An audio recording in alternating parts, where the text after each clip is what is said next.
अपने अतिथिगण सभी का मैं बहुत ही स्वागत, मेरा नमस्कार और आप सभी का विश्व हिंदी दिवस में बहुत अभिनंदन है।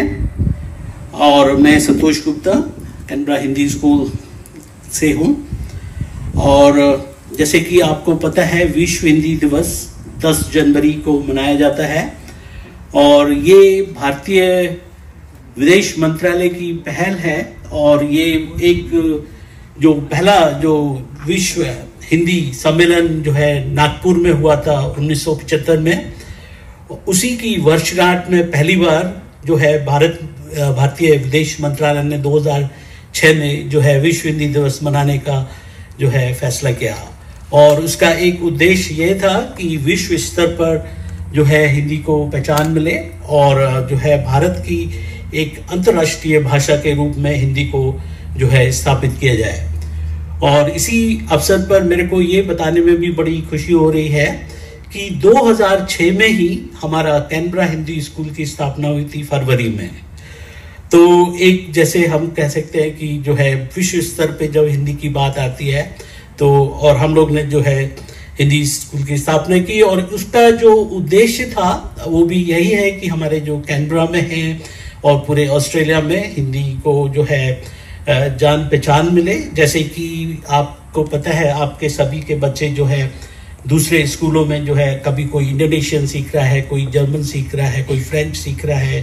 तो भारत के अभी ये हमारा थोड़ा सा प्रयास चल रहा है और जैसे कि आपने देखा होगा पिछले वर्ष जो है यहाँ के जो हमारे मुख्यमंत्री जी हैं उनसे हमने मुलाकात की थी कि यहाँ के प्राथमिक विद्यालय और हमारा जो हाई स्कूल है उसमें जो है हिंदी को जो है स्थान करें, उनको शुरू की जाए। आज के कार्यक्रम में आप सभी का फिर से स्वागत करता हूं और मैं माननीय भारतीय उच्चायुक्त श्री गोपाल बागले जी को आमंत्रित करता हूं कि वो आप पर आके हम लोग जो है इसको संबोधन करें। धन्यवाद संतोष जी, आपका एक बार फिर आप सबका भारतीय उच्चायुक्त में यहाँ स्वागत करते हुए मुझे बहुत खुशी हो रही है। हिंदी दिवस विश्व हिंदी दिवस के अवसर पर आपका बहुत बहुत धन्यवाद यहाँ हमारे साथ आने के लिए। जैसा आप जानते हैं दिन तो विश्व हिंदी दिवस का 10 जनवरी है, लेकिन कैनबरा में जो छुट्टी का माहौल होता है उसके चलते हम लोगों ने सोचा कि आप लोगों का साथ हम लोग महीने के अंत की तरफ रखें तो ज़्यादा अच्छा रहेगा। ज़्यादा लोग उसमें भाग ले सकते हैं, ज़्यादा लोग हिस्सा ले सकते हैं। जो हमारे बीच बच्चे आए हैं वो उनका मैं विशेष रूप से स्वागत करना चाहता हूँ क्योंकि वो मुझे उम्मीद है कि हिंदी पढ़ते हैं और इसलिए उस रुचि के लिए यहाँ पर आए हैं और इसलिए उनका बहुत बहुत विशेष स्वागत। कैनबरा हिंदी स्कूल जैसा आपने बताया 2006 से अब 18 साल का हो गया, तो किशोरावस्था को पार कर रहा है, युवावस्था में आ रहा है। तो इसलिए उसके साथ साथ मुझे ये भी उम्मीद है कि कैनबरा में और कैनबरा में ही नहीं ऑस्ट्रेलिया में जो हिंदी है उसके प्रयोग में प्रगति हो रही है और हमारे जो भारत के लोग हैं और दूसरे देशों को भी लोग हैं वो हिंदी को समझ रहे हैं, हिंदी को समझने की कोशिश कर रहे हैं। अभी आपने शायद एक न्यूज़ पढ़ी होगी कि इंडोनेशिया के राष्ट्रपति भारत आए थे और इंडोनेशिया के राष्ट्रपति का भारत की ये यात्रा थी और वो हमारे गणतंत्र दिवस समारोह में मुख्य अतिथि थे। और इत्तेफाक की बात है कि 1950 में जब पहला गणतंत्र दिवस मनाया गया था तब इंडोनेशिया के जो प्रथम राष्ट्रपति थे सुहार्तो जी, वो तब गणतंत्र दिवस समारोह पर मुख्य अतिथि थे। लेकिन ये बताने के लिए मैं इस विजिट का उल्लेख नहीं कर रहा था। राष्ट्रपति भवन में जब उनके सम्मान में भोज दिया जा रहा था तब इंडोनेशियाई प्रतिनिधि मंडल यानी डेलीगेशन के 4 सदस्यों ने कुछ कुछ होता है फिल्म का गाना गाया। ये अपने आप में एक बड़ी अनहोनी घटना है क्योंकि ये जो इस तरीके के आयोजन होते हैं, राष्ट्रपति भवन में एक दूसरे देश का राष्ट्रपति आया है और वो बैठ कर के उनका भोजन हो रहा है और ये बहुत ही फॉर्मल चीज़ें होती हैं जिसमें छोटे मोटे भाषण होते हैं, छोटी मोटी गुफ्तगू होती है, कांटा चम्मच होता है, उससे खाना खाना पड़ता है और बड़ा सा काम क्लॉकवर्क के हिसाब से होता है। उसके बीच में कोई गाना गाए और वो भी कुछ कुछ होता है फिल्म का गाना गाए, वो भी इंडोनेशिया के राष्ट्रपति के दल के उनकी टीम के सीनियर लोग। लेकिन मैं इस पर आऊँगा अभी थोड़ी देर में। मैं अपने जो मेरा डिप्लोमेटिक जीवन है उससे एक और घटना का उल्लेख करना चाहता हूँ। एक हमारे लोकसभा के अध्यक्ष थे सांगमा जी, पीए सांगमा। तो पीए सांगमा साहब के नेतृत्व में जब वो लोकसभा के अध्यक्ष थे तो मॉस्को में एक एमपीज़ का, हमारे लोकसभा के और राज्यसभा के सदस्यों का मिश्रित दल, यानी कि उसमें अपोजिशन के लोग भी होते हैं और उस समय जो सरकार थी 97-98 में, मेरे ख्याल से देवेगौड़ा जी उस टाइम प्रधानमंत्री थे, तो कांग्रेस के लोग भी थे, उसके अंदर दूसरे लोग भी थे। सांगमा जी पहले कांग्रेस के रहे थे, वो स्पीकर थे। तो उनके नेतृत्व में ये दल आया और सोवियत यूनियन जो कि पहले हुआ करता था, उस वक्त रशिया यानी कि मॉस्को में हम लोग थे, और हिंदी फिल्मों से उनका विशेष लगाव रहा है। जैसा आप जानते हैं, राज कपूर की फिल्म, अमिताभ बच्चन की फिल्म, मिथुन चक्रवर्ती की बड़ी फेमस रही है वहाँ। तो उनका भी इसी तरीके का प्रीतिभोज चल रहा था और उसमें उनके जो लोकसभा के अध्यक्ष थे, हमारे सांगमा जी के काउंटर पार्ट, वो उन्होंने भाषण दिया रूसी भाषा में और भारत के बारे में बड़े अच्छे अच्छे शब्द बोले। जवाब में सांगमा जी ने भी भाषण दिया और भाषण देने के बाद उन्होंने कहा मैं गाना गाऊंगा। और गाना उन्होंने क्या गाया, ये दोस्ती हम नहीं छोड़ेंगे, और शोले का गाना जैसा आप जानते हैं, लेकिन उसमें एक मैसेज था और वो मैसेज था देशों की दोस्ती के बारे में। और वो इतना उस वक्त हिट हो गया कि सब लोगों ने, जो रूसी साइड के लोग थे, वो भी, उनके अध्यक्ष और उनके एमपीज वगैरह, उन्होंने भी उठ के डांस करना शुरू कर दिया। तो जो इंडोनेशिया वाला ये घटना हुई, वो ऐसी घटना है जो मैंने उस घटना को तो नहीं देखा, लेकिन उस तरह की घटना को मैं अपने डिप्लोमेटिक करियर में देख चुका हूँ। ये उल्लेख मैं क्यों कर रहा हूँ आपसे? ये उल्लेख मैं आपसे इसलिए कर रहा हूँ कि भाषा में एक बड़ी विलक्षण क्षमता होती है। भाषा में एक ऐसी शक्ति होती है जो हमें जोड़ती है। भाषा का काम, जैसा मैंने पिछली बार भी कहा था, खाली कम्युनिकेशन यानी कि संप्रेषण नहीं है, खाली बात को कहना नहीं है, बल्कि बात को कहने के माध्यम से जोड़ना है। और जब भाषा कविता बन जाती है, जब भाषा गीत बन जाती है, जब भाषा संगीत बन जाती है, जब भाषा एक लय में, एक ताल में और एक सुर में हम लोग तक पहुंचती है, तब उसकी जोड़ने की क्षमता और भी बढ़ जाती है। हिंदी की जो लोकप्रियता है वो इसलिए ज़्यादा रही है, और ये लक्षण भारत की दूसरी भाषाओं में भी है, चाहे वो बांग्ला हो, चाहे तमिल हो, चाहे मराठी हो, गुजराती हो। मध्यकाल से, मेडिवल टाइम से ही नहीं, पुरातन काल से आप देखें, संस्कृत के जितने ग्रंथ लिखे गए, कोई है जो मुझे बता सकता है संस्कृत में कोई प्रोज का टेक्स्ट हो? संस्कृत में किसी ने प्रोज लिखा हो? कविताएं हैं, चाहे वो वेद के मंत्र हों, ऋचाएँ हों, या कालिदास के अभिज्ञान शाकुंतलम के श्लोक हों, या जिन प्रार्थनाओं से हम भगवान का अभिनंदन करते हैं उसके स्त्रोत हों, श्लोक हो, ये कविता है। चाहे वो कबीर की कविता हो, वो भी कविता है। चाहे वो भारतेंदु की कविता हो, वो भी कविता है। अब प्रोज लिखने का प्रचलन 19वीं शताब्दी से ज़्यादा आया, जब हमारी भाषा बदलना शुरू हुई थोड़ी, और खड़ी बोली या हिंदी की दूसरी भाषाएं बोलियाँ उस वक्त ज़्यादा पनपी 19वीं शताब्दी में। इस भाषा का महत्व, इसका मीठापन और हिंदी फिल्मों की लोकप्रियता का एक कारण, बहुत बड़ा कारण मेरी समझ से ये है कि इस भाषा में एक कविता की शक्ति है, एक नेचुरल, एक प्राकृतिक शक्ति है, जो कि जिसको कि संगीत में बद्ध करना, जिसको गाना, चाहे वो सूरदास के पद हो, चाहे मीरा के भजन हो, चाहे वो गुरबानी हो, उसको गाना बड़ा आसान हो जाता है, और इसलिए इसकी अपील हम लोगों के सीधे दिल तक आती है। तो मैं आपसे यही कहना चाहूँगा आज के इस मौके पर कि हिंदी का प्रयोग एक खाली देश का ही की भाषा का प्रयोग नहीं है, एक सभ्यता की और संस्कृति की भाषा का प्रयोग नहीं है, बल्कि ये एक ऐसी भाषा का प्रयोग है जो कि सैकड़ों साल से अपने विविध रूपों में लोगों को जोड़ती आई है, और जिसने अपने कवितात्मक शक्ति से, अपने संगीत और गीतों की शक्ति से लोगों को प्रभावित किया है, और एक संस्कृति की जो धरोहर है उसको एक पीढ़ी से दूसरी पीढ़ी, शताब्दियों से, हजारों साल से हम तक पहुंचाया है। इस भाषा का महत्व खाली भाषा के रूप में नहीं है, खाली फिल्म या संगीत या गीत की भाषा के रूप में नहीं है, वो तो है ही, लेकिन उसके साथ साथ एक विरासत, एक धरोहर की भाषा है, जो कि एक जनरेशन से लेकर दूसरी पीढ़ी तक इन मूल्यों को लेकर के जाती है। और इसके तमाम उदाहरण हम जानते हैं, जो कि हमारे बच्चे भी आजकल पढ़ रहे हैं, आप लोगों ने भी पढ़ा है। तो मैं आपको धन्यवाद देता हूँ कि आपने इस आज के दिन यहाँ पर आकर के भाषा से जुड़ने का जो आपका लगाव है उसको आगे बढ़ाया है। और मैं उम्मीद करता हूँ कि आगे भी हिंदी, और हिंदी ही नहीं बल्कि भारत की जो हमारी दूसरी भाषाएं हैं, सभी को आप लोगों का स्नेह मिलता रहेगा। और हिंदी एक प्रबल, एक सक्षम भाषा के रूप में, एक दिल को प्यारी और कानों को मीठी लगने वाली भाषा के रूप में आपके साथ बनी रहेगी और हमारी आने वाली पीढ़ियों के साथ बनी रहेगी। धन्यवाद। नमस्ते, मेरा नाम घुरिता शर्मा है।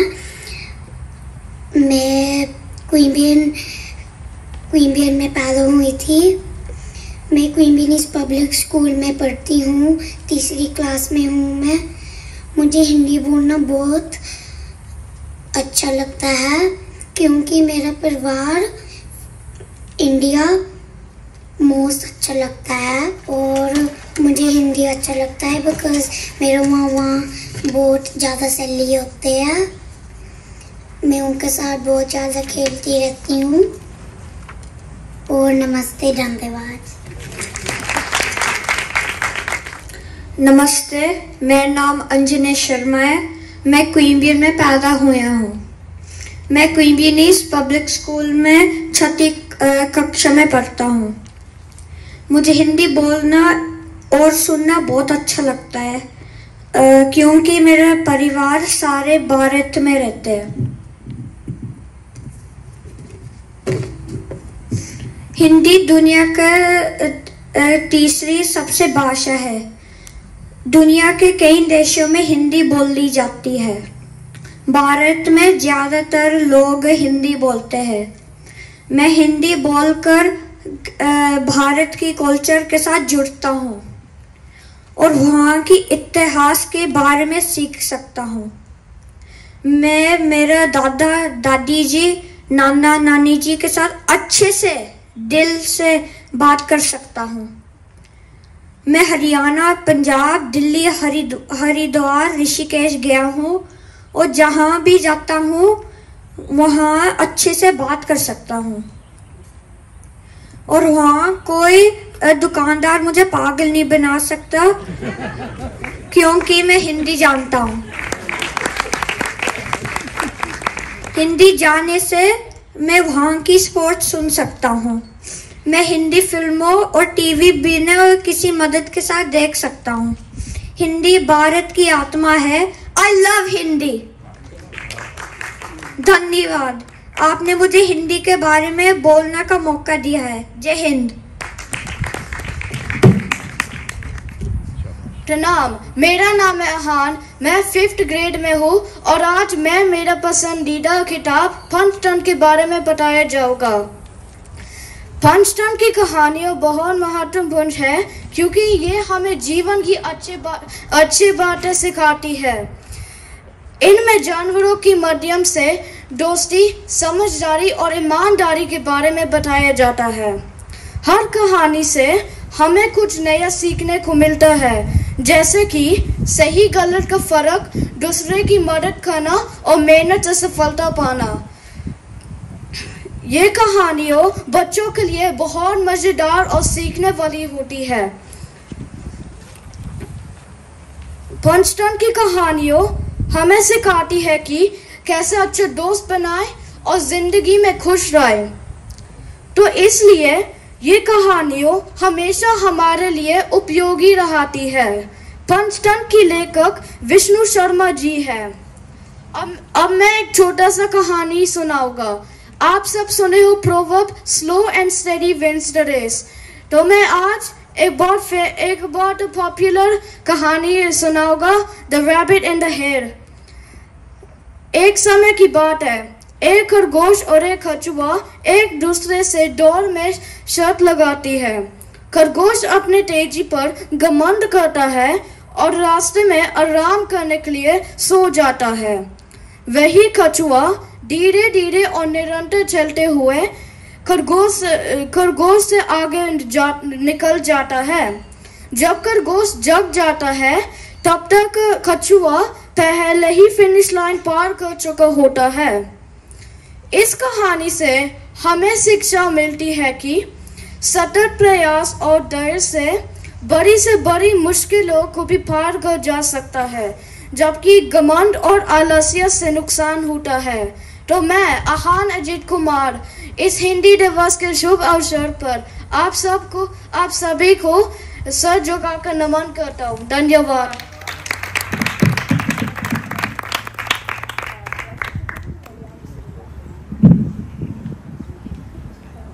यदा यदा इदमस्य ग्लानिर्भवति भारत अभूतानमस्य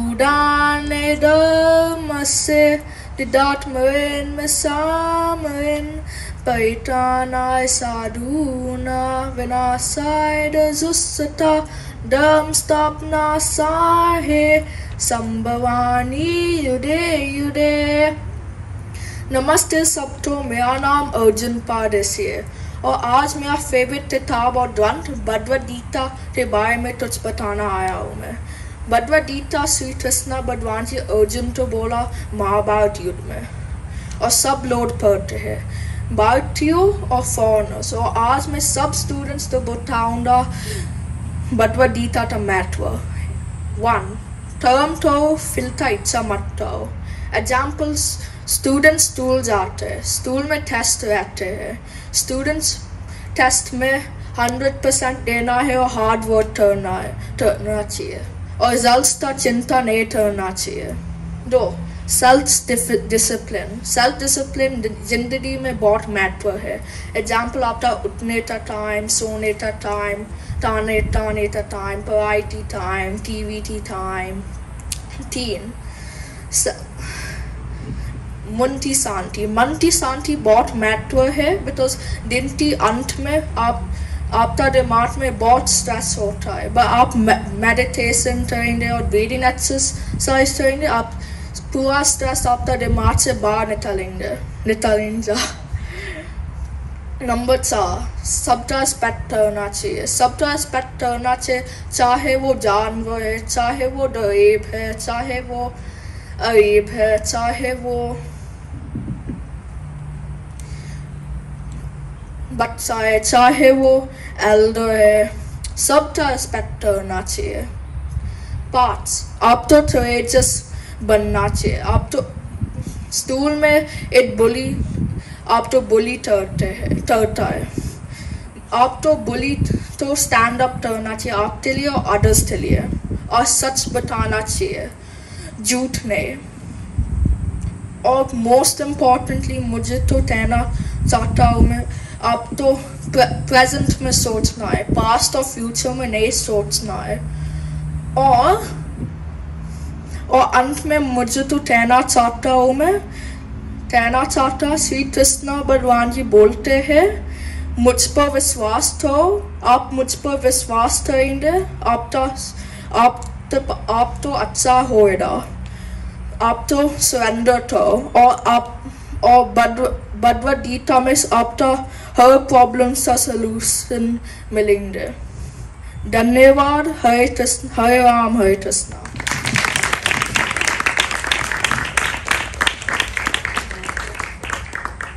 हेलो, मेरा नाम विभास है। तो आज मैं बोलने वाला हूँ विषय मुझे हिंदी बोलना क्यों पसंद है।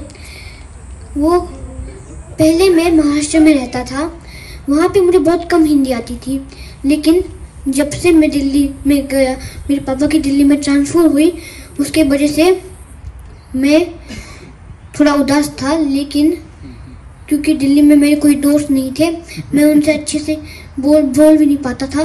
तो लेकिन मेरी एक मैम थी जिन्होंने मुझे हिंदी बहुत अच्छी सिखाई। बाद में अपने दोस्तों से बहुत अच्छे से बोल पाया उन्हें, और बाद में दिल्ली मेरी पसंदीदा जगह बन गई। और बाद में मेरे पापा की ट्रांसफ़र ऑस्ट्रेलिया हुई, लेकिन फिर भी ऑस्ट्रेलिया में जाके भी मुझे हिंदी बोलना पसंद था। मैंने ऑस्ट्रेलिया में भी हिंदी बोल रहा था।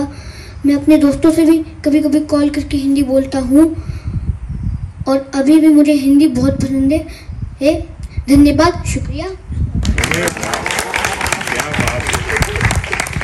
नमस्कार, मेरा नाम वल्लभ है और विभास मेरा भाई है।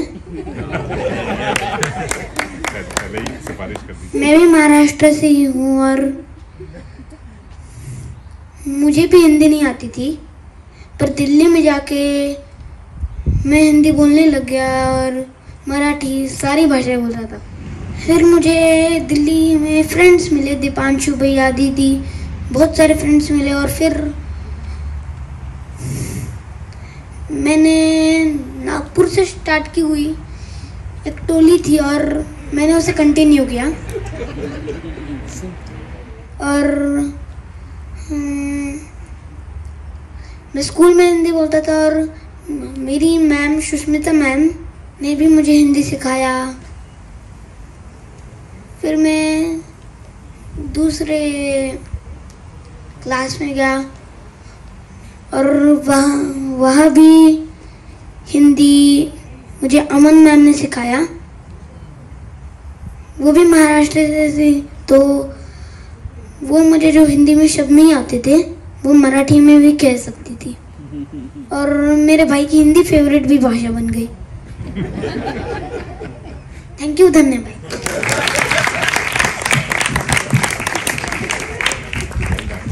नमस्ते, मेरा नाम आरव है। मुझे हिंदी बोलने पसंद है क्योंकि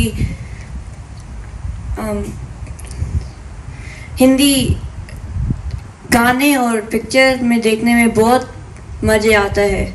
जब मैं इंडिया जाता हूँ तो दादू दादी और बाकी परिवार के लोगों में हिंदी में बात कर सकता हूँ। हिंदी सीखने से जब मैं इंडिया जाता हूँ तो लोगों से मजाक कर सकता हूँ, बात कर सकता हूँ और अच्छी तरह से समझ सकता हूँ। धन्यवाद। जो है, जो भी यहाँ पर बैठे हुए हैं, शामिल हैं, सभी आमंत्रित हैं और क्योंकि ये 18 से ज़्यादा का है तो मेरे ख्याल से हम ही सारे जो है एडल्ट से बड़े हैं, तो आप जो सभी को मतलब जो हमारे जो 4 जो है टॉपिक हैं। तो बच्चों ने इतना अच्छा बोला कि उनको पीछे छोड़ना काफ़ी मुश्किल है, बट कोशिश करूँगा। हिंदी में मुझे बोलना क्यों पसंद है? हिंदी सिर्फ एक भाषा ही नहीं, एक अभिव्यक्ति भी है। जैसा कि उच्चायुक्त साहब ने कहा कि हिंदी बहुत अच्छी भाषा है। हिंदी वर्णमाला ही मनुष्य के पूरे जीवन का आईना है। कैसे? वर्णमाला शुरू होता है अ से, अ आ ई ई, और ख़त्म होता है ज्ञ, श त्र ज्ञ। मनुष्य जीवन शुरू होता है अ से अज्ञान अंधकार और समाप्त होता है ज्ञान से। हिंदी मेरी मातृभाषा है और यह मेरे दिल को बहुत करीब है। जब मैं हिंदी में बोलता हूँ तो मुझे लगता है कि मैं अपने आप को व्यक्त कर पा रहा हूँ। हिंदी में बोलने से मुझे अपनी भावनाओं को साझा करने में मदद मिलती है और मैं अपने विचारों को स्पष्ट रूप से व्यक्त कर पाता हूँ। हिंदी एक बहुत ही समृद्ध और विविध भाषा है। हिंदी का बहुत लंबा और समृद्ध इतिहास रहा है। हिंदी साहित्य में महान कवियों और लेखकों की रचनाएं हैं जिन्होंने हमारी संस्कृति और सभ्यता को समृद्ध बनाया है। जब मैं हिंदी में बोलता हूँ तो मुझे लगता है कि मैं इस समृद्ध विरासत का हिस्सा बन पा रहा हूँ। आजकल अंग्रेजी और अन्य विदेशी भाषाओं का प्रभाव बढ़ रहा है और कई लोग हिंदी को भूलने लगे हैं, लेकिन मुझे लगता है कि हिंदी को बचाना और बढ़ावा देना हमारी जिम्मेदारी ही नहीं अपितु कर्तव्य भी है।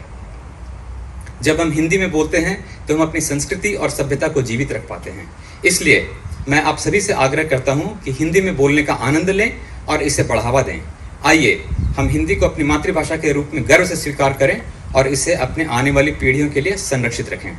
हिंदी, मैंने कहा कि बहुत एक व्यापक भाषा है, तो एक छोटा सा एग्जाम्पल कि वो कितना व्यापक है और कैसे किस तरीके से संक्षिप्त तरीके से आप उसको एक्सप्लेन भी कर सकते हैं।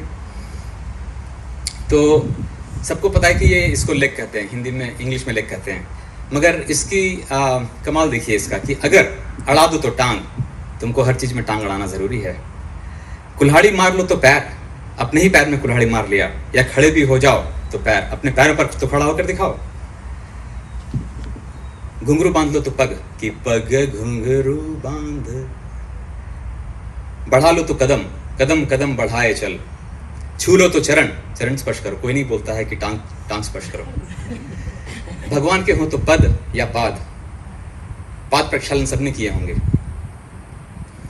और हिंदी किस प्रकार से बहुत सारी जो मैंने कहा भावना है, तो भावना को कैसे एक्सप्रेस करती है। जब मैं सबसे पहले जब आया ऑस्ट्रेलिया में, तो अब हिंदी भाषी तो बहुत स्ट्रॉन्ग एक्सेंट था, तो किसी से जाओ तो बात करो तो दिल से excuse me sir, I did not understand what you said, can you please repeat it to me again.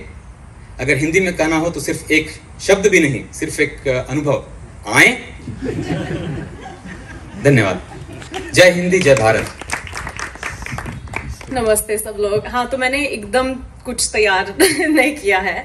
सच में बताऊं, मेरी हिंदी बहुत टूटी फूटी है लेकिन मैं बोलूँगी, मैं अभी इंडिया गई थी 3 महीने के लिए, उससे ज़्यादा भी, ऑलमोस्ट 4 महीने के लिए, और कई लोगों ने मुझे बोला आपकी हिंदी बहुत मीठी है सो आई विल से कुछ तो सीखा मैंने हिंदी स्कूल में। I feel very proud to be able to speak Hindi. मेरे दादाजी he was a Hindi poet, he was a scholar. तो not just उनके साथ बात करना, पर उनकी जैसे किताबें पढ़ना, धीरे धीरे, बहुत धीरे धीरे पढ़ना वो मेरे लिए बहुत important है। और my father, पिताजी अभी आ जाए, कविता बोलेंगे, पाठ करेंगे तो I think हमारे फैमिली में ये it's I guess a way to connect to culture, but also family, मेरे लिए। Yeah, I went to Hindi school, याद नहीं exactly 2006, हाँ, तो मैं हिंदी पाठशाला में मैंने attend किया, and आज लगता है कि बहुत बढ़ गया है, so that's really nice as well. Thank you. Yeah. बहुत बहुत धन्यवाद सौम्या। सभी को मेरा नमस्कार। मेरा नाम राजीव गोस्वामी है। अब बात अगर हिंदी की हो रही है तो मैं कुछ पंक्तियां हिंदी में बोलना चाहूँगा। तो पंक्तियों का जो शीर्षक है वो ये है, हम हिंदी बोलने में शर्माते हैं। मेरे ख्याल से हम सभी के साथ ऐसा होता है कि हम अंग्रेजी बोलना अपनी शान समझते हैं और हिंदी से घबराते हैं। तो कुछ पंक्तियाँ मैंने बोली हैं हिंदी के ऊपर, अगर आपको पसंद आए तो। अंग्रेजी में हमेशा नंबर कम आते हैं, स्कूल में अंग्रेजी में हमेशा नंबर कम आते हैं और अंग्रेजी बोलने से भी घबराते हैं, लेकिन स्टाइल के लिए पूरी जान लगाते हैं। हम हिंदी बोलने में शर्माते हैं।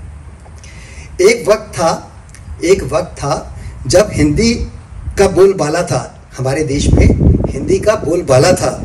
माँ की आवाज़ में सुबह का उजाला था, माँ की आवाज़ में सुबह का उजाला था। अब उसी माँ को हम मॉम बुलाते हैं, उसी माँ को हम मॉम बुलाते हैं, क्योंकि हम हिंदी बोलने में शर्माते हैं, हम हिंदी बोलने में शर्माते हैं। देश आगे बढ़ गया पर हिंदी पीछे रह गई। भारत, हमारा देश आगे बढ़ गया पर हिंदी पीछे रह गई। इस भाषा से अब हम नज़र चुराते हैं, क्योंकि हम हिंदी बोलने में शर्माते हैं, हम हिंदी बोलने में शर्माते हैं। माना अंग्रेजी पूरी दुनिया को चलाती है, माना ये अंग्रेजी, इंग्लिश पूरी दुनिया को चलाती है, पर एक हिंदी ही है तो जो हमें हिंदुस्तानियों को दुनिया को पहचान कराती है। ये जो हमारी हिंदी ही तो है जो हमारी पहचान दुनिया से कराती है। आओ क्यों ना अपनी मातृभाषा को फिर वही दर्जा दिलाया जाए। इसी संकल्प के साथ आज हिंदी दिवस मनाया जाए। धन्यवाद।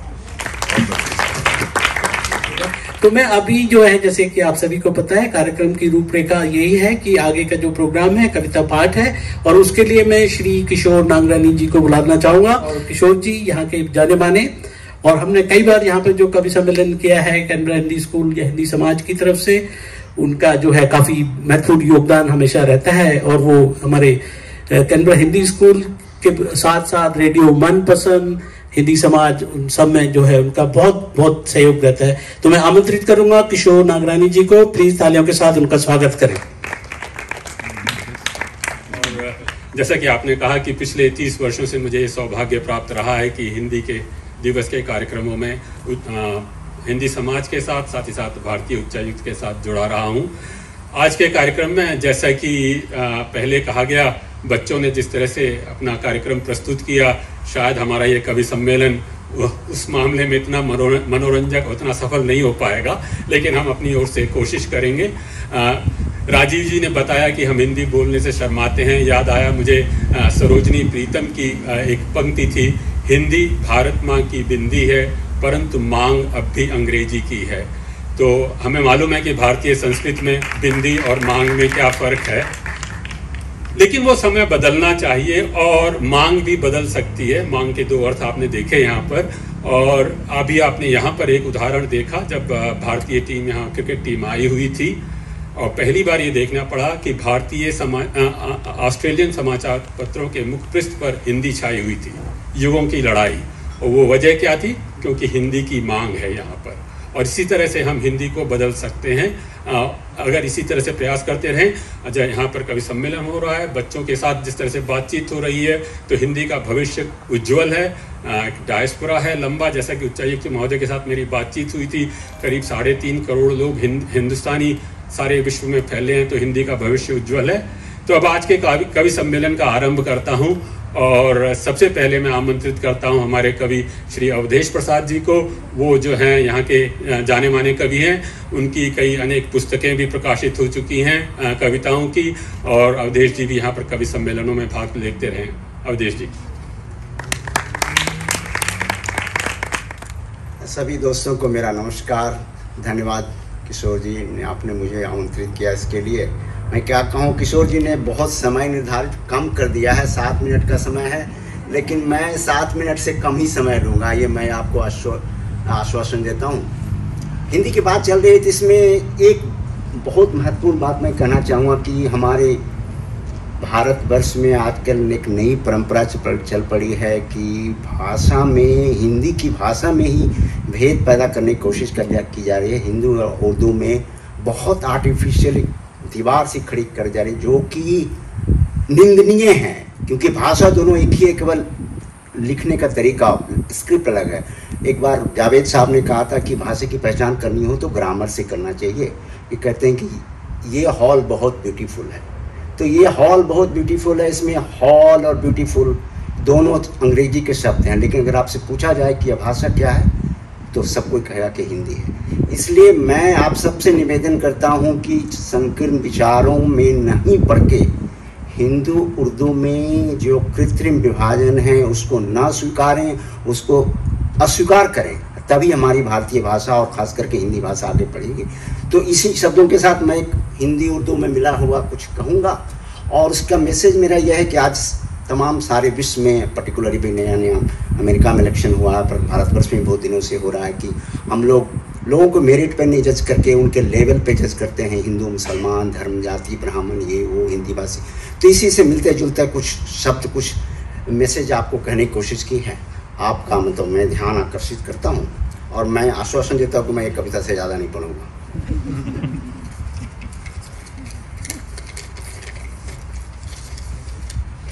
तो इस कविता का शीर्षक दिया है, बेझिझक हर तरफ से ख्याल आने दो, खोल दो सारी खिड़कियां जहन की आज, खोल दो सारी खिड़कियां जहन की आज, बेझिझक हर तरफ से ख्याल आने दो। अच्छे बुरे के फैसले कभी और कर लेंगे, अच्छे बुरे के फैसले कभी और कर लेंगे, पैमाइशों का ना भी कोई सवाल आने दो।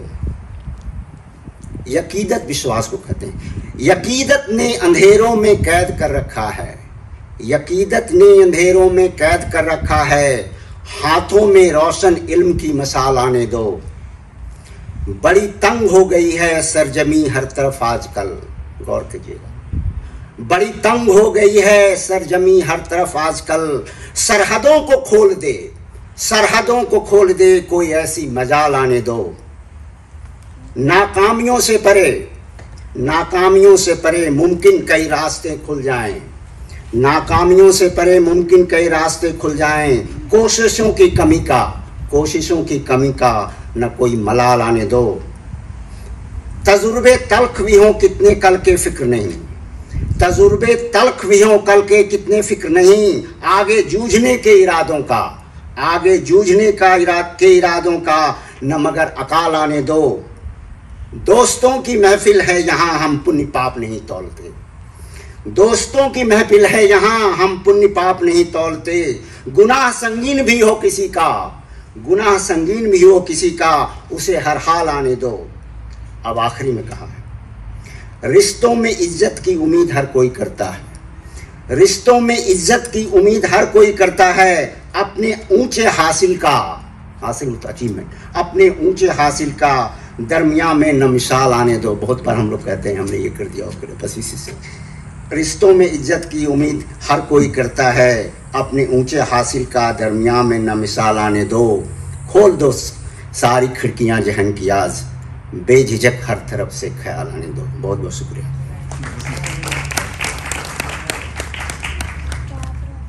धन्यवाद अवधेश जी। खोल दो खिड़कियां जहन की खिड़कियां खोलने की ज़रूरत है। एक बार फिर उनके लिए तालियां हो जाएं अवधेश जी के लिए।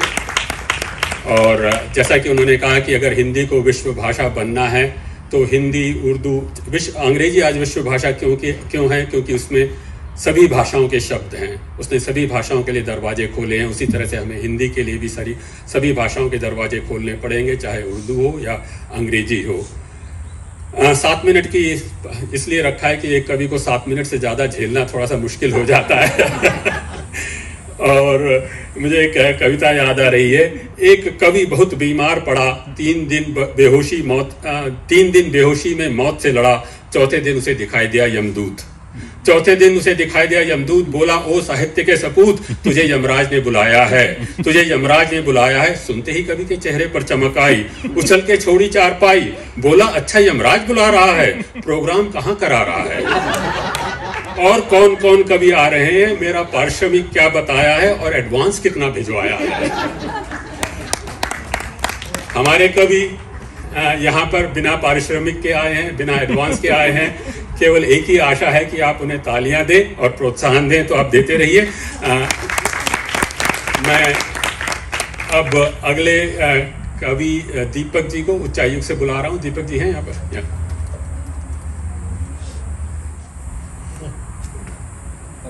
वैसे किशोर जी यमराज ने नहीं बुलाया है। उच्चायुक्त में है। सर धन्यवाद, मुझे हिंदी दिवस के इस अवसर पर कुछ बोलने का मौका दिया गया। मैं रश्मि रथी से एक सर्ग बोलना चाहूँगा जो रामधारी सिंह दिनकर साहब की कलम से लिखी गई थी। मैं बस उसकी आवाज़ दे रहा हूँ सर। और इसका शीर्षक है कृष्ण की चेतावनी। वर्षों तक वन में घूम घूम बाधा विघ्नों को चूम चूम, सह धूप धाम पानी पत्थर, पांडव आए कुछ और निखर। सौभाग्य न सब दिन सोता है, देखें आगे क्या होता है। मैत्री की राह बताने को, सबको सुमार्ग पर लाने को, दुर्योधन को समझाने को, भीषण विध्वंस बचाने को। भगवान हस्तिनापुर आए, पांडव का संदेशा लाए। दो न्याय अगर तो आधा दो, पर इसमें भी यदि बाधा हो तो दे दो केवल 5 ग्राम। रखो अपनी धरती तमाम, हम वहीं खुशी से खाएंगे, परिजन पर असी न उठाएंगे। हम वहीं खुशी से खाएंगे, परिजन पर असी न उठाएंगे। दुर्योधन वो भी दे न सका, आशीष समाज की ले न सका। उल्टे हरि को बांधने चला, जो था असाध्य साधने चला। जब नाश मनुज पर छाता है, पहले विवेक मर जाता है। हरि ने भीषण हुंकार किया, अपना स्वरूप विस्तार किया। डगमग डगमग दिग्गज डोले, भगवान कुपित होकर बोले। जंजीर बढ़ाकर साध मुझे, हाँ हाँ दुर्योधन बांध मुझे। यह देख गगन मुझ में लय है, यह देख पवन मुझ में लय है। मुझ में विलीन झंकार सकल, मुझ में लय है संसार सकल। अमरत्व फूलता है मुझ में, संहार झूलता है मुझ में। उदयाचल मेरा दीप्त भाल, भूमंडल वक्षस्थल विशाल। भुज परिधि बंध को घेरे हैं, मैनाक मेरु पग मेरे हैं। दीपते जो ग्रह नक्षत्र निकर, सब है मेरे मुख के अंदर। दृग हो तो दृश्य अकांड देख, मुझ में सारा ब्रह्मांड देख। मुझ में सारा ब्रह्मांड देख, चर अचर जीव जग क्षर अक्षर। नश्वर मनुष्य सुर जाति अमर। सतकोटि सूर्य सतकोटि चंद्र, सतकोटि सरित सर सिंधु मंद्र। सतकोटि विष्णु ब्रह्मा महेश, सतकोटि जिष्णु जलपति धनेश। सतकोटि रुद्र सतकोटि काल, सतकोटि दंड धर लोकपाल। जंजीर बढ़ाकर साध इंधे, हाँ हाँ दुर्योधन बांध इंधे।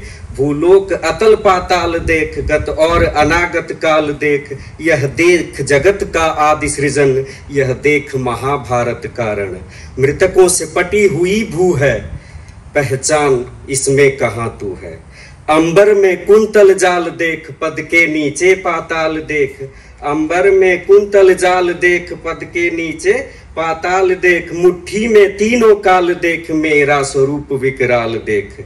सब जन्म मुझी से पाते हैं, सब जन्म मुझी से पाते हैं, फिर लौट मुझी में आते हैं। जिह्वा से कड़ती ज्वाल सघन, सांसों में पाता जन्म पवन, पड़ जाती मेरी दृष्टि जिधर, हंसने लगती है सृष्टि उधर। मैं जभी मूंदता हूँ लोचन, मैं जभी मूंदता हूँ लोचन, छा जाता चारों ओर मरण। बांधने मुझे तो आया है, जंजीर बड़ी क्या लाया है। यदि मुझे बांधना चाहे मन, यदि मुझे बांधना चाहे मन, पहले तो बांध अनंत गगन। सूने को साध न सकता है, वह मुझे बांध कब सकता है। हित वचन नहीं तूने माना, मैत्री का मूल्य न पहचाना, तो ले मैं भी अब जाता हूँ, अंतिम संकल्प सुनाता हूँ। याचना नहीं अब रण होगा, जीवन जय या कि मरण होगा। टकराएंगे नक्षत्र निकर, टकराएंगे नक्षत्र निखर, बरसेगी भू पर बहनी प्रखर। फण शेष नाग का डोलेगा, दुर्योधन रण ऐसा होगा, फिर कभी नहीं जैसा होगा। भाई पर भाई टूटेंगे, विष बाण बूंद से छूटेंगे, वायस श्रृगाल सुख लूटेंगे, सौभाग्य मनुज के फूटेंगे, सौभाग्य मनुज के फूटेंगे। आखिर तू भूषाई होगा, हिंसा का परदाई होगा। थी सभा सन्न सब लोग डरे, थी सभा सन्न सब लोग डरे, चुप थे या थे बेहोश पड़े। केवल दो नर न अघाते थे, धृतराष्ट्र विदुर सुख पाते थे। कर जोड़ खड़े प्रमुदित निर्भय, दोनों पुकारते थे जय जय, दोनों पुकारते थे जय जय। हिंदी साहित्य बहुत समृद्ध है, इसमें तो कोई दो राय नहीं। आपने दिनकर की कविता सुनी, प्रसाद हो, चाहे निराला हो, बच्चन हो या नीरज हो। भारतीय साहित्य की ये खूबी है कि हर तरह के रंग देखने को मिलते हैं भारतीय कविताओं में, और खास करके इस कविता में उसके पठन की शैली जिस तरह से है। मैंने मनोज बाजपेयी की ने भी ये कविता पढ़ी है, वो दृश्य साकार हो जाता है जिस तरह से प्रस्तुत किया जाता है। और दीपक जी, आज आपने वो प्रस्तुति दी, धन्यवाद आपका, एक बार फिर आपके लिए तालियां। और जब बातचीत कर रहे हैं, बच्चों की बात हो रही थी, तो एक होता है टंग ट्विस्टर, आपने सुना होगा कि चंदू के चाचा ने चंदू की चाची को चांदनी चौक में चाट चटाई। अब चांदी की चम्मच से चाट चटाई। अब मैंने कहा है कि अब तो भारत 21वीं सदी में आ गया है, तो थोड़ा सा ये बदलना चाहिए, उसको होना चाहिए चंदू के चाचा ने चंदू की चाची को चंद्रयान में चांद पर जाकर चटकास की चाट चटाई। बहुत बढ़िया। और जिस तरह से डायस्पोरा फैल रहा है, शीघ्र ही चांद पर चटकास खुलेगा। अब मैं आमंत्रित करता हूँ उच्चायोग से ही आरती जी को। आरती जी अगर यहाँ पर।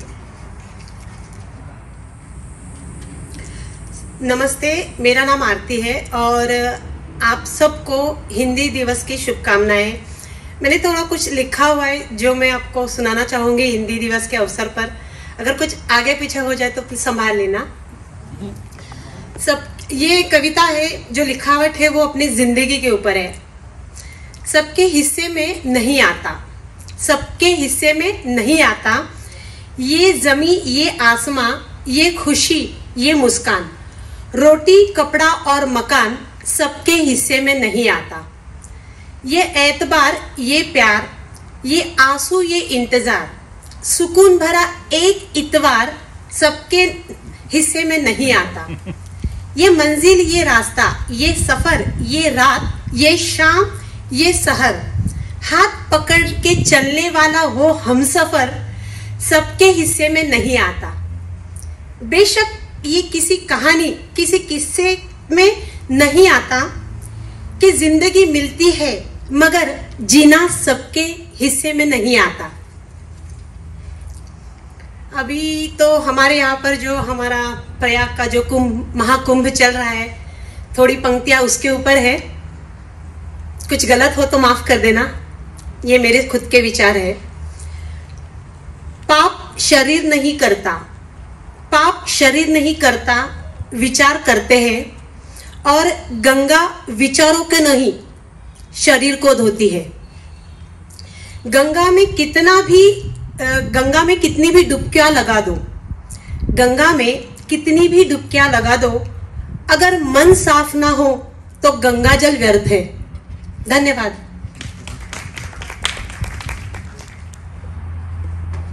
धन्यवाद आरती जी, बहुत ही अच्छी कविताएं सुनाई दोनों ही। सबके हिस्से में नहीं आता सुकून भरा इतवार। आशा है आपको ये सुकून भरी शाम महसूस हो रही होगी। आरती जी के लिए एक बार फिर तालियां हो जाएं। अब मैं आमंत्रित करता हूं राजीव जी को, राजीव गोस्वामी जी को फिर से। राजीव गोस्वामी जी ने पहले कहा था कि अंग्रेजी बोलने में शर्माते हैं, तो मैंने पिछले दिनों कुछ चंद शेर लिखे थे और चंद शेर लिखे और अपने खुद ही कुछ शेर लिख डाले, फेसबुक पर पोस्ट कर डाले और कहा पेश है हमारे चंद शेर आपको, आशा है आपको पसंद आएंगे बहुत आपको। और फेसबुक ने उसका कर दिया अंग्रेजी अनुवाद, I am presenting a few of my Lions, I am presenting a few of my lions. I am sure you will like them. एक मित्र ने बोला आप तो कवि थे, चिड़ियाघर कब खोला। तो ये जो है फेसबुक पे अंग्रेजी की बात हो रही है। किशोर जी ने जिक्र किया कि सभी को 7 मिनट मिल रहे हैं, तो मुझे लगा तो मैं तो बहुत जल्दी चला गया 2 मिनट में। तो माना पारिश्रमिक नहीं मिल रहा है, एडवांस भी नहीं मिल रहा है, पर समय तो पूरा लेंगे हम लोग। हम सब अपने जीवन के अंदर किसी ना किसी मोड़ पे देर कर देते हैं। हर चीज हमारे हिसाब से नहीं चलती। कुछ मौके आते हैं जब कुछ कहना होता है, कुछ करना होता है, रह जाता है। तो पंक्तियां हैं, देर कर देता हूं, हमेशा देर कर देता हूं मैं। जरूरी बात कहनी हो, कोई वादा निभाना हो, उसे आवाज देनी हो, उसे वापस बुलाना हो, हमेशा देर कर देता हूं, हमेशा देर कर देता हूं मैं। मदद करनी हो उसकी, यार का धीरज बंधाना हो, बहुत मुश्किल रास्तों पे किसी से मिलने जाना हो, हमेशा देर कर देता हूं मैं, देर कर देता हूं मैं। बदलते मौसमों की सैर में, बदलते मौसमों की सैर में दिल का लगाना हो, किसी को याद रखना हो या किसी को भूल जाना हो, हमेशा देर कर देता हूं मैं, देर कर देता हूं मैं। किसी को मौत से पहले किसी गम से बचाना हो, हकीकत और थी ये जाके उसको बतलाना हो, हमेशा देर कर देता हूं मैं, देर कर देता हूं मैं। धन्यवाद। राजीव जी, हमेशा देर कर देता हूं मैं, कभी देर मत कीजिए क्योंकि जीवन भर वो अपराध बोध कचोटता रहता है। फिलहाल देर मत कीजिए राजीव जी को तालियां देने में। और अब मैं आमंत्रित करता हूं दूसरे राजीव जी को यहाँ पर, राजीव ज्योति जी को। आपने उनकी बेटी को सुना और उन्होंने बताया भी कि वो एक कवि परिवार से आते हैं। श्री देवराज पथिक जो है हिंदी के जाने माने कवि थे भारत में, यहाँ पर भी कैनबरा में काफ़ी समय तक थे। अब वो हमारे बीच में नहीं है। राजीव जी भी उतनी ही खूबसूरत कविताएं लिखते हैं, कह सकता हूँ मैं शायद। राजीव जी।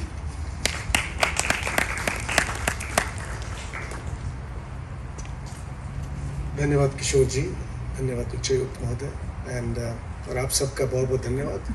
हिंदी के दिवस पर आज यहाँ ये अवसर मिला है। कविताएं बहुत छोटी सी हैं तो ज़्यादा समय लगेगा नहीं। एक छोटी सी बात और मैं कहना चाहूँगा जो अभी तक सुना हिंदी के बारे में, हिंदी को बढ़ाने के बारे में। भाषा की लचकता बहुत ज़रूरी है क्योंकि जो बच्चों ने बोला बहुत अच्छा लगा। चाहे कोई भी एक्सेंट हो, चाहे कोई भी शब्द हो, अगर आपकी ग्रामर हिंदी में है तो चलने दो उसको।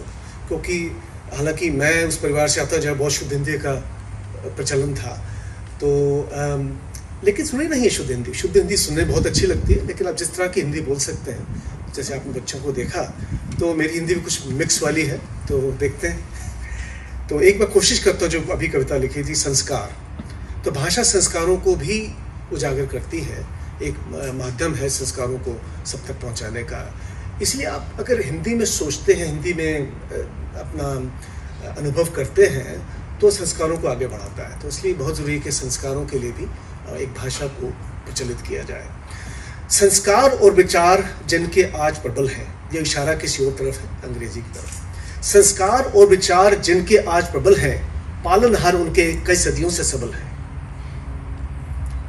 हम हैं उदार, अहिंसक, ना उदंड हो ना घमंड, विश्वव्यापी जनाधार हमारा और विचार प्रचंड। युधिष्ठिर ही नहीं है यहाँ अर्जुन और भीम प्रगाढ़, ओजस्वी जिनके युवा संस्कृति हो ना कभी उजाड़। अनेकता में एकता आह्वान हमारा, ना कोई और विकल्प, सुदृढ़ हो भारत और संयुक्त रहा, केवल यही संकल्प। तो ये छोटी सी कविता सी हमारे संस्कारों को बढ़ाने के लिए। अब एक मैं इस कविता आपको छोटी सी सुनाऊंगा जो एज के बारे में है। जैसे हम बड़े होते हैं, वृद्धावस्था में करते, मेरे पिताश्री का निधन हुआ पिछले साल, तो उस समय मैंने एक कविता लिखी थी, तो शायद आपको अच्छी लगे। सूर्यास्त से पहले। उगते सूरज को सभी सलाम करते हैं, सूर्यास्त भी कोई कुछ कम तो नहीं। उगते सूरज को सभी सलाम करते हैं, सूर्यास्त भी तो कुछ कम तो नहीं। सुबह की लाली को सभी कमाल कहते हैं, ढलती शाम को कोई कम तो नहीं। निकले थे कभी माँ के आगोश से दुनिया को जगमगाने के लिए, निकले थे कभी माँ के आगोश से दुनिया को जगमगाने के लिए। वो साहस, वो मस्ती, वो जोश काफी नहीं जिंदगी आजमाने के लिए। सो न जाना कभी रात के पहले, शाम का घंटा फिर बजा लो। सो न जाना रात से पहले, शाम का घंटा फिर बजा लो। सूर्यास्त होने से पहले एक हुंकार और लगा लो। अंत तक पांव चले तुम्हारे, यह जग आबाद न झुकने पाए। जब तक श्वास चले तुम्हारी, यह संवाद न रुकने पाए। अगर समय है तो एक छोटी सी कविता, और 2-3 मिनट हो गए। इसका नाम है जिज्ञासा। ये छोटे बच्चों के लिए है। Keep yourself curious all the time, curiosity moves the life. जिज्ञासित रहेंगे तो जीवन चलता रहेगा। उत्सुक हूं तभी तो जीवित हूं, उत्सुक हूं तभी तो जीवित हूं। यह प्राण मेरे सांसारिक तो नहीं। कल सुबह कैसे होगी से प्रेरित हूं, ठहर जाए ये पांव मेरे वो नहीं। सदमों से उभरना जरूरी है, सदमों से उभरना जरूरी है। उलझन अड़चन बस एक अवरोध है। सदमों से उभरना जरूरी है। उलझन अड़चन बस एक अवरोध है। मेरा दर्शन तो जिज्ञासा है, मेरा दर्शन तो जिज्ञासा है। कोतुल है मैं जीवन ही एक सशक्त संबोध है। पकड़ता हूं अलग रास्ता हर घर, पकड़ता हूं अलग रास्ता घर का हर शाम। ये एक्चुअली मैं रैली में करता हूं। हर रास्ता, एक रास्ते से कभी घर नहीं जाता हूं, अलग अलग रास्तों से जाता हूं, क्योंकि उसमें एक नया उत्सुकता बनी रहती है। तो पकड़ता हूं अलग रास्ता घर का हर शाम, एक मुख्तलिफ दृष्टिकोण पाने के लिए, एक मुख्तलिफ दृष्टिकोण पाने के लिए।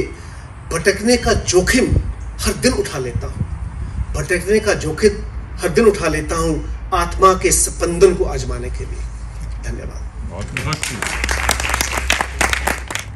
धन्यवाद राजीव जी। सूर्यास्त होने से पहले एक और हुंकार लगा दे। पंक्तियां आपकी कविता सुनकर श्री देवराज जी की जो मुक्तक है उनकी प्रतिध्वनि देखने को मिली। बहुत ही सुंदर कविता थी आपकी। एक बार फिर हमारे राजीव जी के लिए तालियां। और अब बस आखिरी कवि को झेलना है, और मैं हूं वो आखिरी कवि आपका। और मेरी कवि जो है बहुत कविताएं हल्की फुल्की होती हैं, उनमें कुछ ज़्यादा दर्शन गंभीरता नहीं होती है। तो ये कविता प्रस्तुत है। आज का जो है ज़माना वो हर एक जो है आर्टिफिशियल इंटेलिजेंस की बात कर रहा है, कृत्रिम बुद्धि की बात कर रहा है, तो उस पर ये कविता लिखी है। कृत्रिम बुद्धि का आज है बोलबाला, कृत्रिम बुद्धि का आज है बोलबाला, हमारी बुद्धि का तो निकला है दीवाला। सुना है AI नई क्रांति लाएगी, नया युग नया जीवन लाएगी। रोबोट हमसे ही सीखेंगे हमारा काम, रोबोट हमसे ही सीखेंगे हमारा काम, फिर काम कर हमारा देंगे हमें बहुत आराम। रोबोट जो है हमारे एम्प्लॉयज होंगे, रोबोट हमारे जीवन साथी भी होंगे, रोबोट नेता भी हो सकते हैं। कहां तक है इसमें सच, आइए करते हैं इसकी परख। कहाँ तक है इसमें सच, आइए करते हैं इसकी परख। रोबोट पति सीखने से पहले, रोबोट पति पहले रोज सुबह बगैर कहे सारा घर वैक्यूम कर देगा, दिन में लॉन मो कर देगा, शाम को बर्तन साफ कर देगा, प्रोग्राम करो तो डिनर भी बना देगा, प्रोग्राम करो तो डिनर भी बना देगा। मगर मानव पति से जैसे जैसे सीखेगा, फिर यह कहने लगेगा, दिन भर इन ह्यूमंस का काम कर, मेरी माइक्रोचिप में हो रहा है बड़ा दर्द। दिन भर इन ह्यूमंस का काम कर, मेरी माइक्रोचिप में हो रहा है बड़ा दर्द। जरा रीबूट करना, रिचार्ज ड्रिंक देना और ये कामकाज तुम ही देख लेना। रोबोट पत्नी पहले तो खूब जमेगी, मैग्नेटिकली अट्रैक्टिव लगेगी, सुशील गृहिणी की तरह घर सजा देगी, टेराबाइट साइज का स्वर्ग बना देगी। फिर मानवी से सीख बात बेबात छोड़ने लगेगी पल पल स्पार्क। मेरी एल्गोरिथम ठीक नहीं आज, हो नहीं पाएगा मेरे से खान पान, कहकर पावर सेविंग मोड में चली जाएगी। कितनी भी कोशिश करो चार्ज करने की, शॉक सी देती रह जाएगी। रोबोट कर्मचारी पहले 24 घंटे 7 दिन अल्ट्रा स्पीड पर करेगा काम। पहले काम 24 घंटे 7 दिन अल्ट्रा स्पीद पर करेगा, बैटरी रिचार्ज का ब्रेक भी नहीं लेगा, टारगेट्स भी स्मैश करेगा। फिर मानव से सीखेगा, कभी वायरस कभी मॉलवेयर का बहाना बनाएगा, बग इन द सिस्टम कहकर सिक्की मारने लगेगा। कुछ कहो अगर डिस्कनेक्ट इलेक्ट्रिसिटी कर चला जाएगा हड़ताल पर। रोबोट नेता पहले दिखाएगा 100%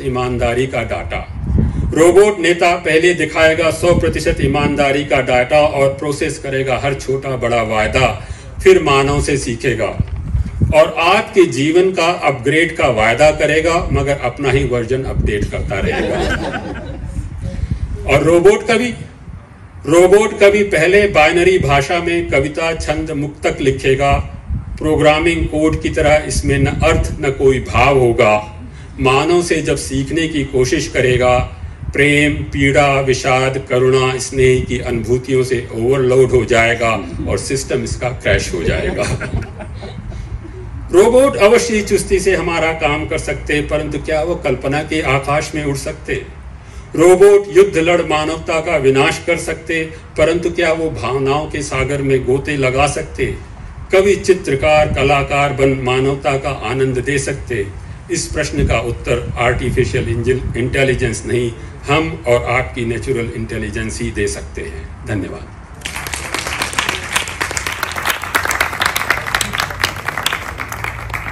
इसी के साथ कवि सम्मेलन का यह अंश समाप्त हुआ और सभी कवियों के लिए एक बार फिर जोरदार से तालियां दे दें। धन्यवाद।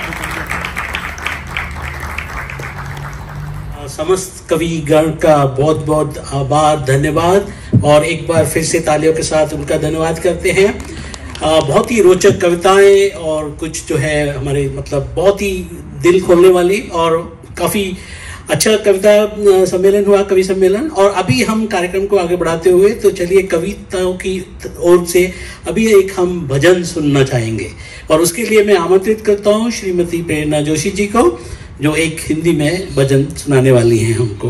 प्लीज तालियों के साथ इनका स्वागत करें। मन की शक्ति देना, मन विजय करे, दूसरों के जय से पहले खुद को जय करे।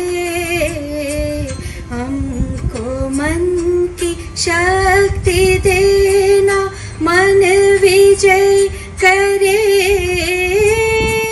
दूसरों के जय से पहले खुद को जय करे। हमको मन की शक्ति देना।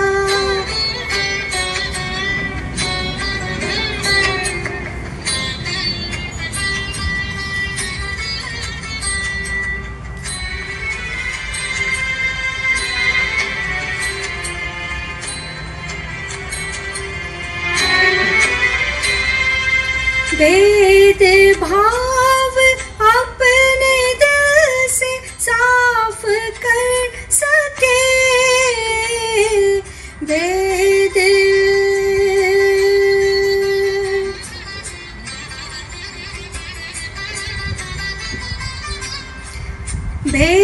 भेदभाव अपने दिल से साफ कर सके,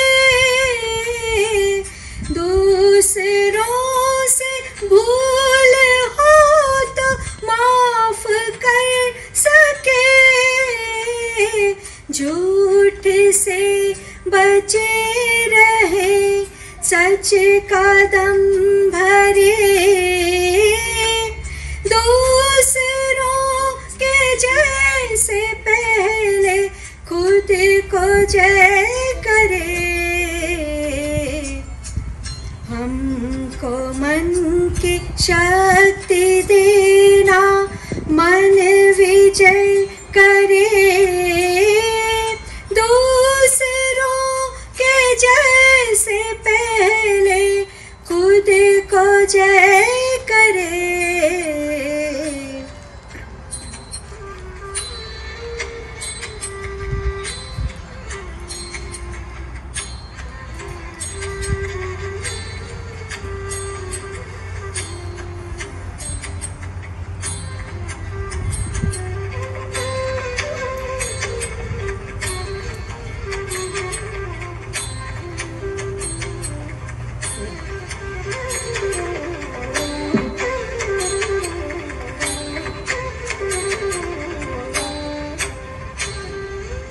मुश्किलें पड़े तो हम पे इतना कर्म कर,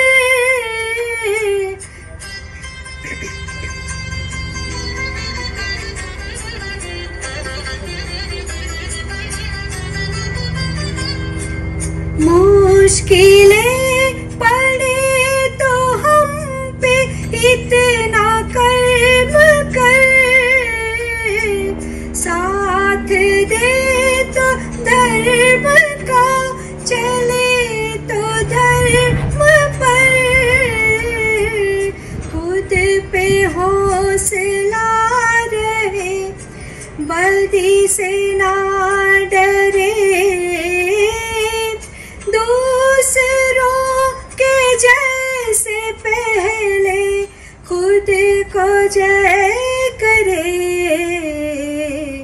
हमको मन की शक्ति देना।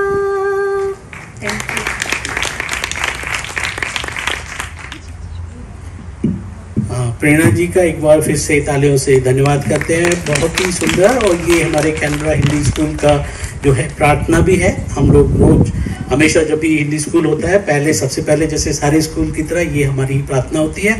और आप देखिए कविता का जब माहौल बन गया है तो कविता को करने के लिए एक हमारे साथ बीच में जो हमारे सब श्रोतागण थे उनको बोलना है। अंशुमा परदेशी जी को मैं आमंत्रित करूंगा, उनका बहुत इच्छा है कि वो भी आपको एक हिंदी में कविता सुनाए। स्वागत। नमस्कार आप सभी को, और आप सभी को हिंदी दिवस की बहुत बहुत शुभकामनाएं।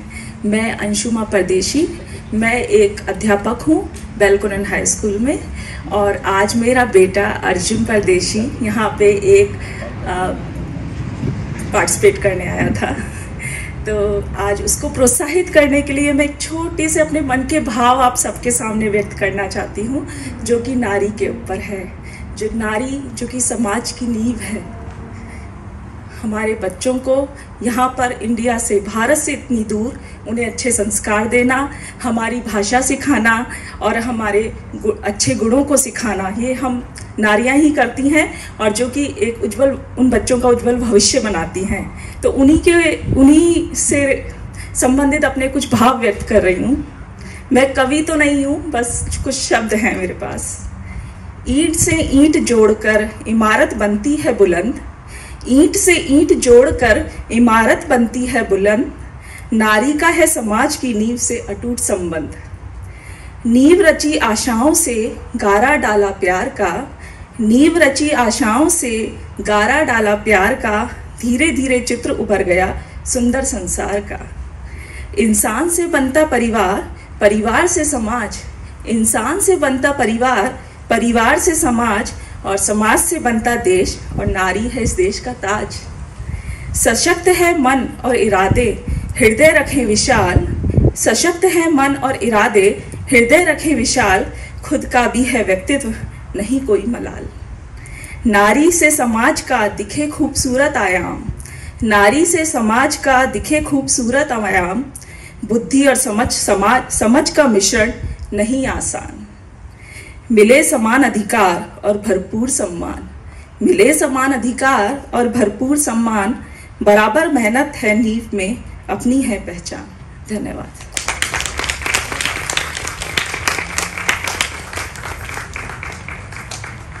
बहुत ही सुंदर, और मैं आपका फिर से धन्यवाद करता हूँ ईश्वर प्रदेशी जी।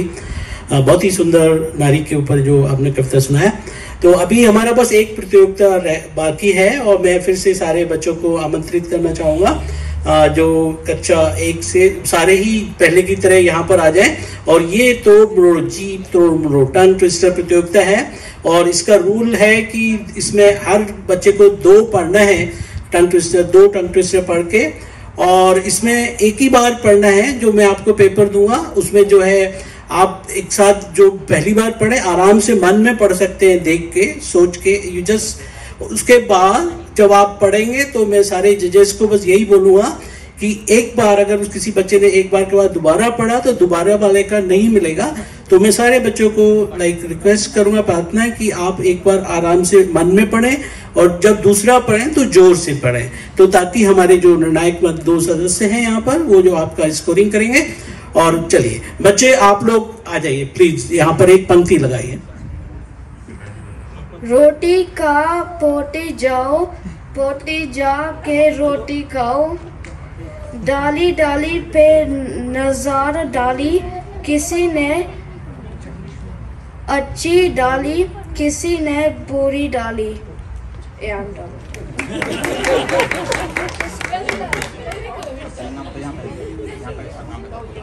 मेरा नाम अंजनी शर्मा है।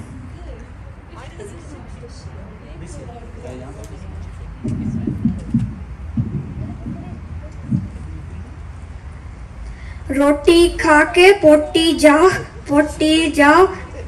की रोटी खाओ, डाली डली पे नजर डली, किसी ने अच्छी डाली, किसी ने बुरी डाली। नमस्ते शब्दों में अर्जुन है। रोटी ता ते पोटी जा ते रोटी ठाओ, डाली डाली पर नजर डाली, किसी ने अच्छी डाली, किसी ने बुरी डाली।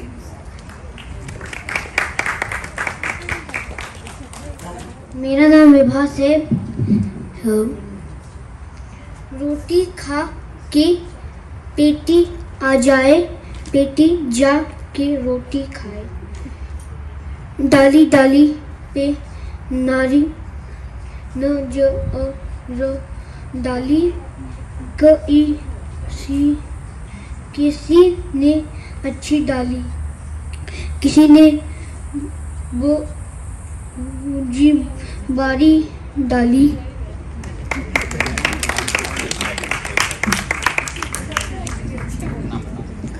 नमस्ते, मेरा नाम आरव है। समझ के समझ को समझो, समझ के समझाना भी एक समझ है। 4 कचारी कच्चे चाचा, 4 कचारी पक्के, पक्की कचारी कच्चे चाचा। जब तक स्कोर्स का गिनती होता है और प्रशस्ति पत्र बनते हैं तब तक कुछ क्विज लेते हैं, और इसमें कुछ क्वेश्चंस आसान हैं और कुछ बहुत ही आसान हैं। तो अपना हाथ खड़ा करेंगे, आप आके बोलेंगे कि किन्होंने हाथ सबसे पहले खड़ा किया। हाँ आइए। हाँ, तो बस सिर्फ जैसे मैं क्वेश्चन बोलूँगा हाथ खड़ा कर दीजिएगा, और जिनका हाथ सबसे पहले खड़ा होगा उनको जवाब देने का मौका मिलेगा। हिंदी कौन सी लिपि में लिखी जाती है? नहीं बोलिए, वहीं से बोलिए। देवनागरी। वाह, बहुत बढ़िया। भारतीय संविधान में हिंदी सहित कितनी भाषाओं को आधिकारिक भाषा के रूप में मान्यता प्राप्त है? Official language.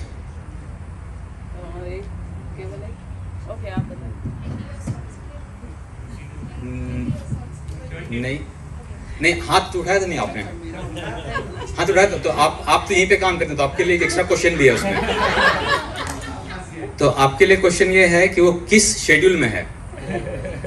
22 तो आपका जवाब सही है, लेकिन कॉन्स्टिट्यूशन के किस शेड्यूल में है?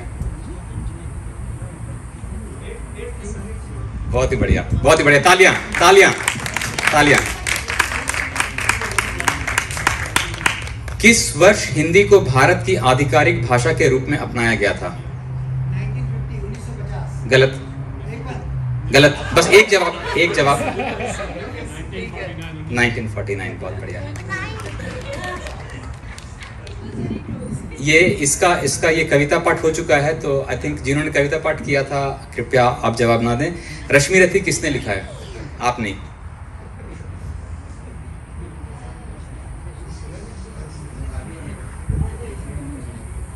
आप लोग अटेंशन नहीं पे कर रहे थे, बताया था उन्होंने दिनकर। बिल्कुल सही, बिल्कुल सही। रामधारी। उतना प्राइस नहीं है तो उतना दे देंगे। ये तो सबको पता होना चाहिए। गोदान किसकी रचना है? अच्छा रुक गई, अभी तो देखने दीजिए। हाँ आप बताएं। बहुत बढ़िया। पहला हिंदी अखबार कौन सा प्रकाशित हुआ था? नहीं, बताओ। नहीं,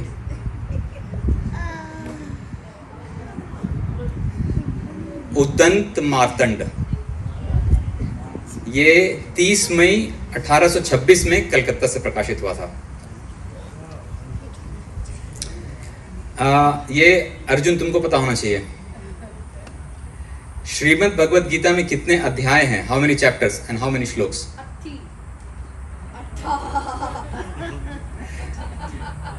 18 और कितने श्लोक? ना, 2 से ज्यादा तो तुमने सुना दिए। और कोई? 700 के आसपास, मुझे इतना याद नहीं, लेकिन 700 के आसपास। हाथ खड़ा नहीं किया आपने? देखिए, निश्चित होके बोलिए फिर। ये असली भारतीय हैं। बीच में घुस जाते हैं।